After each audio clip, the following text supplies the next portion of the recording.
My name is Mike Thompson. I farm in West Texas, specifically Littlefield, Texas. I'm a fifth generation farmer, fourth generation in this area. We have some farms that have been in the family for over 100 years.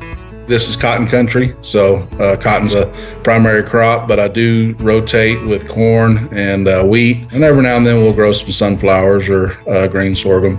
We're mainly irrigated, a little bit of dry land. So with our area, it's probably one of the hardest places to grow a sensitive crop, which cotton is a sensitive crop. We experience the hot, the cold, lack of rainfall, floods when we do get rainfall, blizzards, sandstorms, 70, 80 mile an hour winds. You can't see in front of you, and it'll rain mud literally out of the sky. So it's challenging. It seems lately it's getting more extreme. When we were about to do this one farm, I had to leave for a week. And when I came back, we got to this one point where they had fed some cows during the winter when we had a snowstorm, and just a layer of straw on the ground.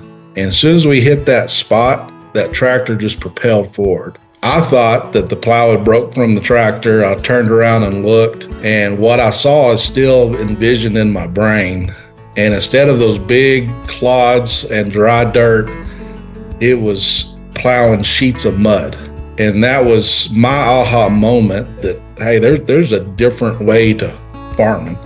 It's in those challenging years that I see the huge difference between me and the neighbors of what my crop can withstand to the conditions. Since we have more unfavorable years than favorable years, I will say the potential is greater in farming the way that I do. I can hold up to the challenges. Transitioning into regenerative farming, they say it's about a 7-year swing until you really see those benefits. In that transition period, you're spending money on the transition. It's nice to have programs that can pay you. For instance, the carbon program. Carbon is the lifeline of regenerative agriculture. The more carbon you can put in the soil, the better you're off. If you could convince everybody to grow a cover crop, I think it would make a huge difference. Really, what I'm doing is it's not really a regenerative, it's almost reclamation of correcting everything that the past generations have done and trying to get the soil back to a functioning ecosystem